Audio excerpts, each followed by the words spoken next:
14주차 1차시 수업 시간입니다. 우리 13주차 수업 시간에 이미 공지 드린 대로 우리가 6월 3일 14주차 이 마지막 수업이 우리가 대한민국 21대 대통령 선거일이기 때문에 임시 공휴일로 지정이 되었습니다. 그래서 우리가 오늘 수업은 우리가 온라인으로 그렇게 진행이 됩니다. 그래서 우리 선생님들은 지난주차까지는 우리가 수업 영상을 25분 이상 되는 것 하나만 이제 업로드 되었지만 이번 주차에는 25분 이상 되는 수업 동영상이 3개가 이제 업로드가 됩니다. 그리고 이 수업 영상 시청은 6월 3일부터 이제 시청이 되고, 그리고 6월 10일까지 우리가 수강을 이제 시청을 하셔야지만 출석으로 인정이 됩니다. 그래서 우리 선생님들은 이 수업 내용을 잘 보시고, 기존에 우리가 매주 하나씩 올라가는 거, 그거는 우리가 출석으로 크게 인정을 우리가 안 해도 되지만, 지금 14주차에 올라가는 이 동영상 수업 3가지는, 이 3개는 필수적으로 시청을 하셔야지만 출석으로 인정되기 때문에 우리 선생님들께서 잘 생각하시고 시간 배울 잘 하셔가지고 그렇게 수강을 하시면 됩니다. 제가 이 반 대표 우리 박정국 선생님께 제가 부탁을 드려서 단톡방에 6월 10일 전까지 수강을 해야 된다라고 다시 한번 더 공지될 수 있도록 한번 부탁을 드리도록 하겠습니다. 자, 그러면은 우리가 14주차 우리 첫 번째 수업 시간 내용으로, 우리 지난 시간에 이 단일 사례 설계 연구, 우리 수업 시간 오프라인 수업 시간에도 우리 칠판을 통해서 칠판에 제가 여러 가지 사례를 제가 작성하면서 말씀을 드렸습니다. 그렇기 때문에 우리 선생님들이 이미 충분히 어느 정도 내용은 숙지하셨으리라 보고요. 그래서 우리 선생님들이 그 내용이 중요하기 때문에 한 번 더 우리가 되새기면서 강조하는 그런 이제 수업 내용을 가지도록 하겠습니다. 먼저 보시면은 말 그대로 이 단일 사례 설계 연구는 문자 그대로 단일 사례입니다. 그래서 우리가 이 단일 사례 설계 연구에 대해서 먼저 핵심적인 그런 개념을 먼저 아시고 그렇게 이제 들어가시면 될 것 같습니다. 그래서 가장 대표적으로 자, 먼저 개념부터 한번 보도록 하겠습니다.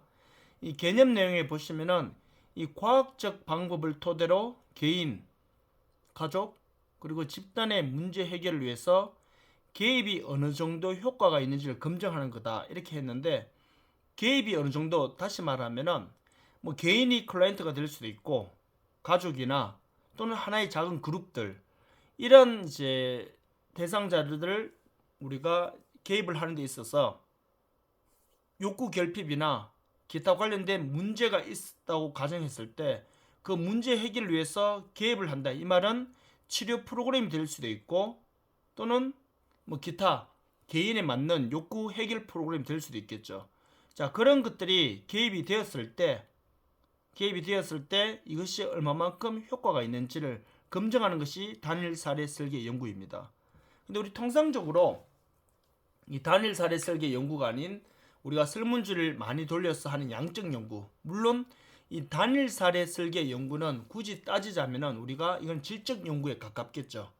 케이스를 많이 할 수가 없잖아요. 그렇기 때문에 이 단일 사례 설계 연구는 한 케이스에 대해서 집단이 작은 개입이 가능한 뭐 그런 식으로 하기 때문에 즉각적인 피드백이나 그런 것들이 가능할 수 있겠지만, 우리가 일반적으로 설문지를 많이 돌려서 하는 이 양적 연구는 어느 문제가 발생한다고 해서 즉각적인 개입이 가능하진 않습니다.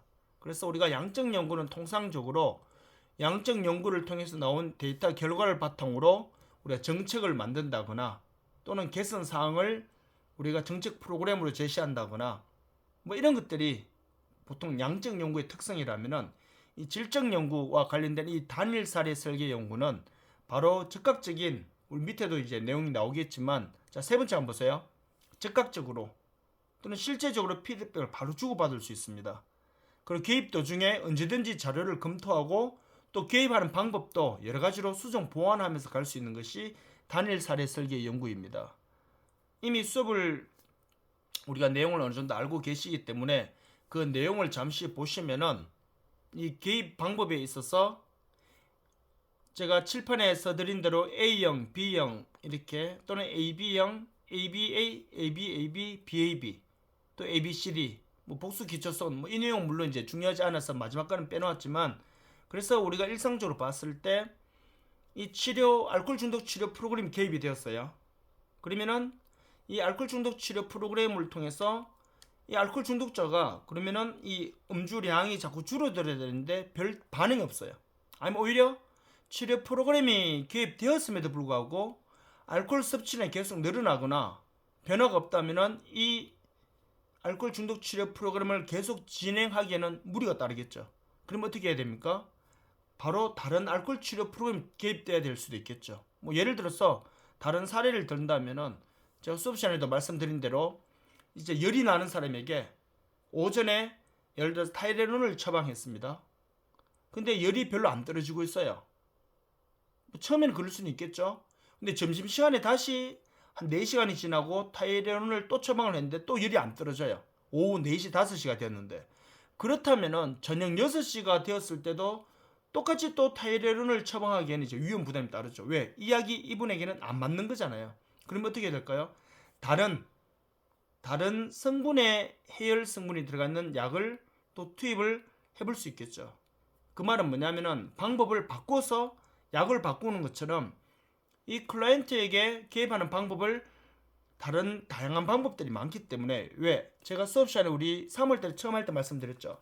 사람을 대상으로 하는 사회복지 조사 방법이기 때문에 결국에는 획일적인 방법이 아니라 다차원적인 방법으로 개입이 가능하다는 것은 바로 뭐냐면은 개입하는 방법이 한 가지만이라고 볼 수는 없겠죠.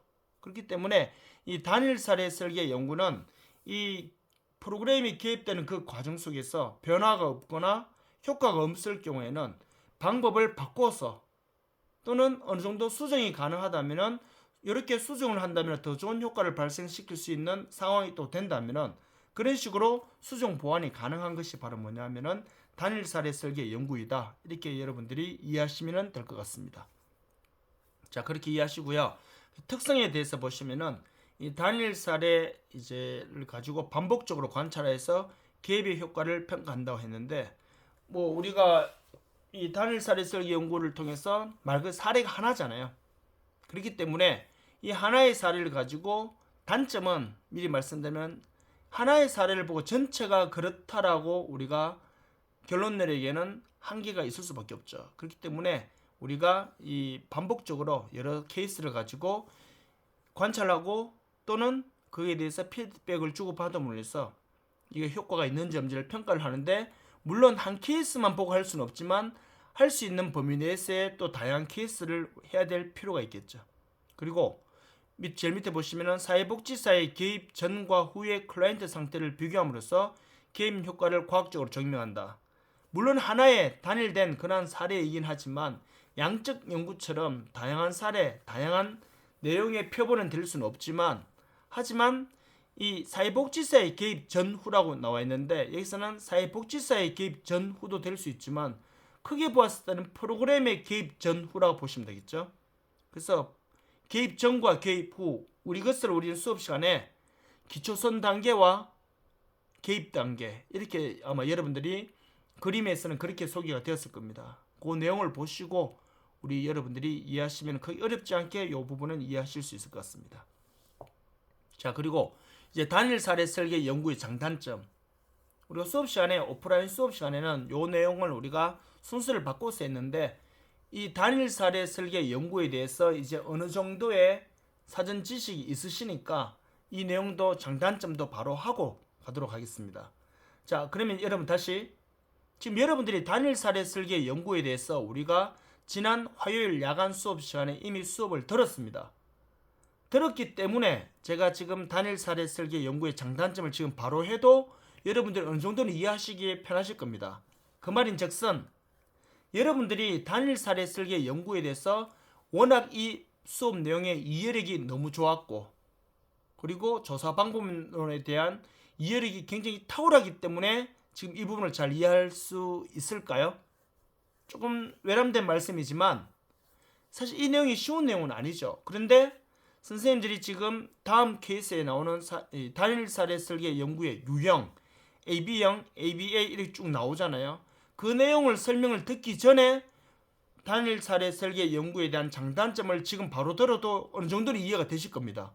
이유는 바로 뭐냐면은 우리 선생님들이 사회복지조사론 단일 사례 설계 연구 내용에 대한 탁월한 지식이 있다기보다는 지난 시간에 한번 했어요, 안 했어요? 한번 화요일날 수업을 들었잖아요. 들었기 때문에 또 들으니까 어떻게 돼요? 훨씬 이해력이 또는 이해하는데 도움이 될까 안 될까? 되겠죠. 이게 무슨 효과일까요? 그렇죠. 우리 수업 시간에도 많이 했었죠. 한번 했는 거에 대해서 또 하게 되면은 진짜 내가 그 분야에 타고난 능력이 있기 때문에 그걸 잘 이해하기보다는 한번 했는 걸 하기 때문에 당연히 무슨 효과? 검사 효과가 발생한 겁니다. 그래서 선생님들은 지금 이 파트를 지금 수업 내용을 들으시면은 비록 오프라인 그림을 그려가면서 이렇게 아이 컨택을 하면서 수업을 안 한다 하더라도 이렇게 지금 화면을 보고 말로만 들어도 수업을 이해하시는 데는 지금 화요일보다는 훨씬 이해하시기가 편하실 거예요, 아마. 이유는 아까 말씀드린 대로 뭐 때문이죠? 그렇죠. 선생님들이 이미 검사 효과가 발생하고 있기 때문입니다. 한번 했는 걸 또 하기 때문에. 자, 그럼 장점 볼까요? 실천 장점입니다. 단일 사례 설계 연구에 실천 현장 및 임상적 환경에 쉽게 적용되며 치료 과정에 방해가 되지 않는다. 이 말은 바로 뭐냐면은 실전 현장 임상에서 쓰이기 때문에 당연히 이것은 다른 데서는 못 써요. 임상 현장에서만 쓸 수 있습니다. 대량으로 설문지를 돌린다거나 이런 데서는 이거 사용할 수가 없죠, 현실적으로. 그리고 치료 과정에 방해가 되지 않는다는 거는 여기서는 당연히 클라이언트와 이 워커, 사회복지사 외에는 물론 사회복지사가 아니라 상담가가 될 수도 있겠고요. 그리고 또 다른 행정가가 될 수도 있기 때문에 치료 과정에서는 이 단일 사례 설계 연구에서는 워커랑 클라이언트 이 두 부류만 여기에 개입을 하거든요. 다른 제3자가 들어올 수 없기 때문에 치료 과정에서 또는 프로그램 과정에서 방해를 받지 않습니다.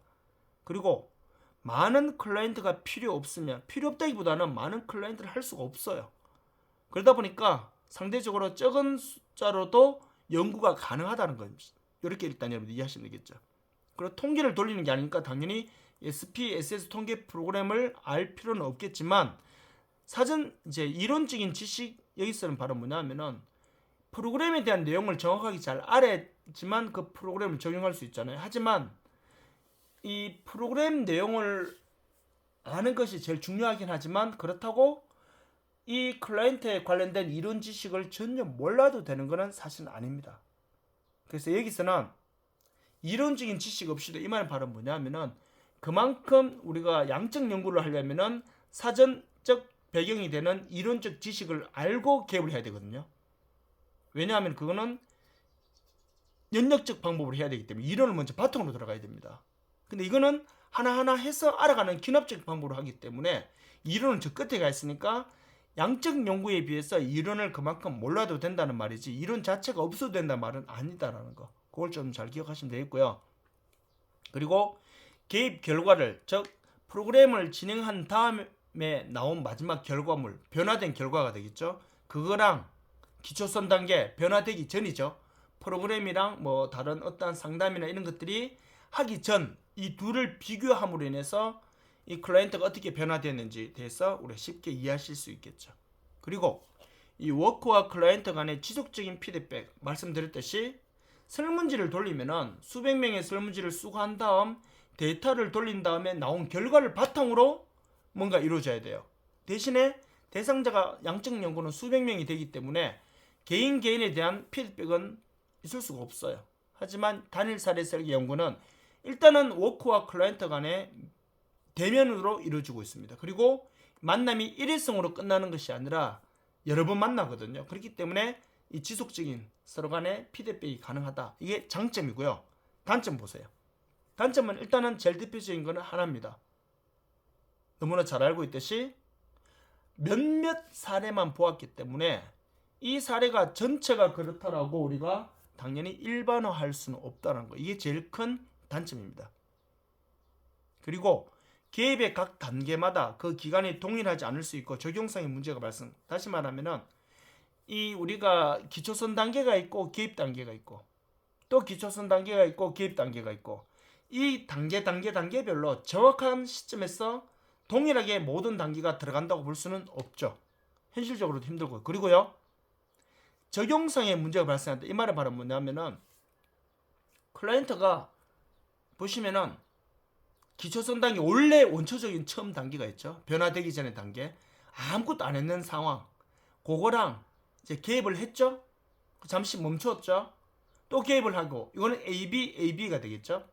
이런 경우에는 세 번째 개입, 그러니까 처음 단계 A, 그 다음 개입 단계인 B, 다시 처음 단계인 A, 그 다음 개입 단계인 B, 두 번째 AB를 보았을 때 마지막 B, 여기서 개입하는 거는 앞에서 개입했던 B하고는 어떨까요? 동일한 상황이라 볼 수 있을까 없을까요? 없어요. 그렇기 때문에 그런 문제가 발생할 수 있다는 거. 그리고 개입 단계에서 윤리적인 문제가 발생한다는 거. 이거는 ABA 단계가 여기 해당이 되겠죠. 그런 식으로 일단 여러분들이 잘 보시고 이해하시면 될 것 같습니다. 자, 그렇게 봐주시고요. 자, 그래서 이제 단일 사례 설계 연구의 가장 대표적인 이제 그런 이제 유형을 보시면은 이미 우리가 수업 시간에 많이 말씀드렸던 대로 AB 설계부터 보세요. 일단 여러분들 머릿속에 제가 수업 시간에 칠판에 그려드렸던 이 그래프가 있었죠. 그림. 그 그림을 여러분들이 먼저 머릿속에 같이 그리시면서 이제 같이 가시면 됩니다. 자, AB 설계입니다. AB 설계는요. 자, 개입 이외에 제3의 요인에 대한 통제는 불가. A는 바로 뭐냐면 기초선 단계입니다. 개입되기 전의 단계죠. 그래서 뭐 알코올 중독자 기준으로 보았을 때 첫째 날, 뭐 둘째 날, 셋째 날, 넷째 날, 뭐 여기까지는 우리가 보았을 때 당연히 이분들은 하루에 뭐 소주를 병으로 따졌을 때 4병, 5병, 4병, 5병 이런 식으로 평균 4, 5병을 먹는 분이에요. 그래서 프로그램을 이제 5일째 될 때 프로그램을 개입을 했습니다. 하니까 5일째, 6일째, 7일째, 8일째는 보니까 소주가 먹는 병 숫자가 그전에는 4, 5병인데 이제는 3병, 2병, 3병, 2병 줄어들었어요. 이렇게 되면요. 당연히 치료 프로그램이 개입되고 나서 소주 먹는 양이 확실히 줄었기 때문에 이 치료 프로그램은 효과가 있다.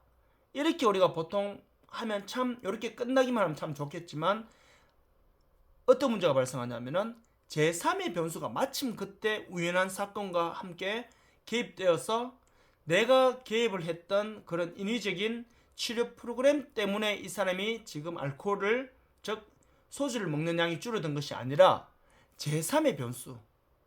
예를 들어서 뭐 자녀가 아버지한테 치료 프로그램을 하는 마침 그날 자녀가 아버지한테 눈물로 호소했다거나 또는 마침 치료 프로그램을 하는 그날 아침에 집에서 나오는데 그 전날 우편물이 하나 와 있어요. 알고 보니까 지난달에 건강검진 했는 거예요. 열어보니까 건강 상태가 심각하게 나와 있어요. 지금 앞으로 계속 당분간 술을 똑같이 먹게 되면은 당신의 간은 굳어져서 간암으로 갈 수 있는 전 단계 간경화가 지금 진행되고 있다. 술을 빨리 먹는 양을 줄여야 된다는 의사 소견이 와 있는 우편물을 읽었어요. 그리고 마침 센터에 갔어요. 치료 프로그램이 시작되었습니다. 그런데 실질적으로는 치료 프로그램은 지금 눈에 하나도 안 들어와요. 머릿속에는 뭐만 가득 차 있냐면은 의사 선생님이 술 계속 먹으면 지금만큼 먹으면은 간이 계속 굳어져 간다라는 그게 머릿속에 가득 차 있는 거예요. 그러다 보니까 프로그램 진행되는 프로그램과는 상관없이 별도로 뭐예요? 그 의사 소견 우편물 보고 마음에 걸려가지고 술을 먹기는 먹는데 자꾸 신경이 쓰여가지고 술 먹는 양이 줄어들고 있어요. 그러면은 치료 프로그램 때문이 아니고 마침 그날 아침 읽고 나온 건강검진 의사 소견을 보고 술 먹는 양이 줄어들게 되죠. 요렇게 제3의 변수로 인해서 이 사람이 치료 프로그램의 효과가 간접적으로 나타나고 있는지 아닌지에 대해서는 통제할 수 있는 방법이 없어요.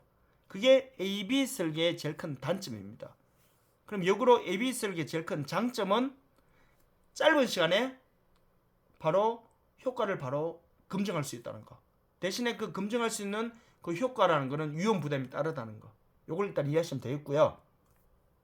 그런 맥락으로 ABA 설계. 이거는 바로 뭐냐면은 그림이 한 단계 더 나가죠. 똑같습니다. 아까 말씀드린 그대로 A-B 설계의 단점을 보완하는 겁니다. 결국 A 원래 상태입니다. B 이 사람이 치료 프로그램이 개입되었습니다. 그리고 또다시 치료 프로그램을 어떻게 합니까? 잠시 스탑합니다. 스탑하고 나서 이 사람이 스탑했음에도 불구하고 효과가 좋은 쪽으로 긍정적으로 계속 발생하고 있다는 것은 결국 무슨 문제가 발생할 수 있을까요? 그렇죠. 이 사람은 치료 프로그램 때문이 아니라 다른 제3의 변수 때문에 좋아졌다고 볼 수 있겠죠. 근데 예를 들어서 원래 상태인 A 그리고 치료 프로그램이 개입되었어요. B 그리고 스탑하고 나서 원래 상태로 돌아가 보니까 이 사람이 다시 술을 많이 먹고 있어요. 치료 프로그램 중단하니까. 그러다 보니까 어떻게 돼요? 이래 되면은 치료 프로그램은 효과가 있구나라고 우리가 판단을 할 수 있겠지만 어떤 문제? ABA 설계 제일 큰 단점 윤리적 문제가 발생해 버립니다. 이래 되면요. 그 부분을 우리가 잘 이해하시면 될 것 같고요. 그래서 ABA 설계는 현실에서 많이 하지 않습니다. 왜? 똑같은 기간을 하고도 효과는 프로그램 효과의 검증만 하고 맞춰버리거든요. 근데 이런 연구도 할 때는 있어요. 뭐냐면은 진짜 알코올 중독자나 뭐 기타 프로그램 이런 것이 아니라 있으면 좋고 없어도 그만인 경우 있잖아요. 윤리적 문제에 크게 부담되지 아니하고 프로그램이 효과가 있는지만 우리가 살펴보는 경우. 예를 들어서 뭐 수학 공부를 이미 잘하는 애들 아니면 이미 건강한 사람들에게 이 프로그램을 적용했더니 더 건강해지는지. 근데 안 한다고 해서 굳이 건강이 나빠지는 건 아니에요. 이런 프로그램 효과성을 검증할 때는 이 ABA를 또 하는 경우도 있습니다. 이거는 치료 프로그램의 목적이 아니라 프로그램의 효과성을 검증하는 내용 같은 경우 그럴 때는 ABA를 쓰기도 합니다. 하지만 실임상 사례에서 클라이언트를 대상으로 할 때는 많이 활용하지는 않는다는 거. 그래서 제일 대표적으로 이제 많이 하는 게 바로 뭐냐면은 ABAB입니다.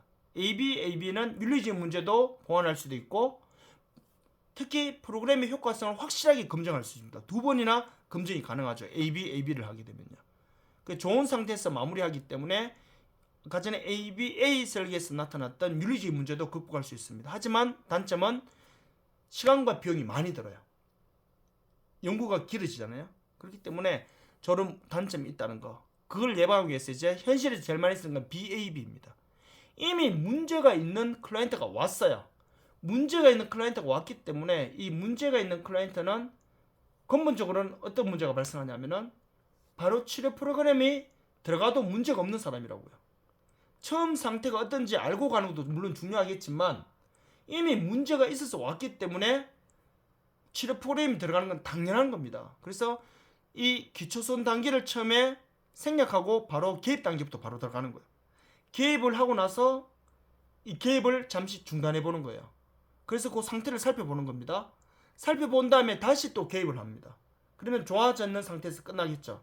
윤리적 문제도 해결할 수 있고 처음 기초선 A 단계를 삭제했기 때문에 시간도 줄일 수 있고 시간을 그만큼 줄였다는 것은 비용도 그만큼 줄일 수 있는 거죠. 그래서 현실적으로는 이 BAB 유형을 많이 한다는 거 그걸 여러분들이 잘 이해하시면 됩니다. 그리고 ABCD 유형이 있는데 이 ABCD 유형은요 말 그대로 치료되는 개입 방법이 B, C, D 이렇게 다양한 방법을 적용한다는 겁니다. 그 말은 바로 뭐냐면은 우리 쌤들이 저 제일 위에 AB부터 한번 보세요. AB는요 A는 원래 지 모습 이렇게 생각하시면 이해하시기 편하실 거예요 아마. B는 말 그대로 치료 프로그램 이렇게 생각하시면 돼요. 개입하는 거. 근데 A는 무조건 뭐냐면 원래 지 모습이에요. 근데 B는요 개입하는 방법. C, D도 바로 뭐냐면 다른 개입 방법이라 생각하시면 돼요. 그래서 A를 제외한 다른 많은 B, C, D 이거는 바로 뭐냐면은 다양한 치료 프로그램 방법이라 생각하시면 돼요. 근데 현실적으로 우리가 임상 실천 현장에서는요 저렇게 다양한 전문적으로 꾸준히 활용할 수 있는 B, C, D 이런 다양한 프로그램은 존재할 수는 있어요. 그렇지만 이번에 B를 적용하고 다음에 또 C를 적용하고 다음에 D를 적용할 만큼 저런 여유와 재정적인 치료 프로그램을 다양하게 확보하고 있는 경우는 생각보다 많지는 않아요. 그래서 인간을 대상으로 하는 학문이기 때문에 획일적인 방법으로 한 가지만 갖고 있는 경우는 아니지만 B, C, D, E, F까지 다양한 프로그램을 갖고 있지만 적용할 때는 보통 그 사람이 가장 적절하다고 판단되는 한 가지 프로그램을 적용하는 경우가 많아요. 단 한 가지 요 A라는 프로그램 A 상황에서 이제 B라는 프로그램을 적용했는데 B라는 프로그램이 이 대상자에게 안 맞을 수는 있죠. 그러면은 아까 말씀드린 대로 적극적으로 피드백을 받으면서 다른 치료 방법을 또 선택해서 들어갈 수는 있어요. 그렇기 때문에 이렇게 일단은 단일 사례 설계 연구 유형은 다양하게 이런 식으로 이루어진다는 거 선생님들이 잘 기억하시면은 뭐 시험 치시고 공부하시는데 크게 어려움은 없을 것 같습니다. 일단 시험에서는 ABA, ABAB, BAB 요 세 가지 내용을 잘 이해하시고 그림도 그리고 하셔야 되기 때문에 서술에 대해서 하시기에는 조금 어려움이 있을 수 있죠.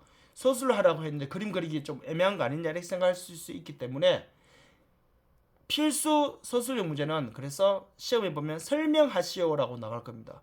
설명은 다양하게 하면 되거든요. 서술은 말로 쭉 풀어야 되고 논하시오라고 하면 마지막에 자기 생각이 들어가야 되잖아요.